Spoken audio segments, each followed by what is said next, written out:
अस्सलाम वालेकुम viewers, my hobby my bird के साथ मैं आपकी खिदमत में हाजिर हूँ। उम्मीद है कि आप सब ठीक होंगे।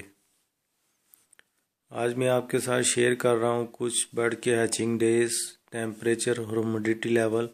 उसके अलावा ये एक आपके साथ टिप शेयर करने लगा हूँ। ये आपको ऊपर नज़र आ रहा होगा विद एग इंक्यूबेटर फैन।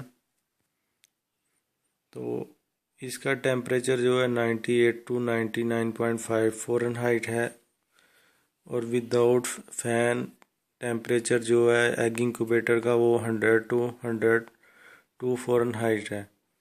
इसकी वजह ये होती है 98 टू 99 फ़ारेनहाइट तो फ़ैन के साथ इसलिए रखा जाता है क्योंकि ये सारी जगह पे एक जैसा टेम्परेचर फेंकता है।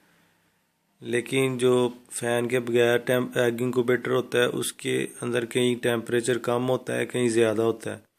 तो अगर आप 100 से कम 98 मिसाल के तौर पे रखते हैं तो अगर कहीं जगह पे 98 से कम टेम्परेचर हो गया तो उधर आपके अंडे ख़राब हो जाएंगे, क्योंकि लास्ट पे 98 तो 8 से लेकर 102 फ़ारेनहाइट तक रखना चाहिए टेम्परेचर। अगर इससे ज़्यादा या कम हो जाए तो अंडे ख़राब हो जाते हैं।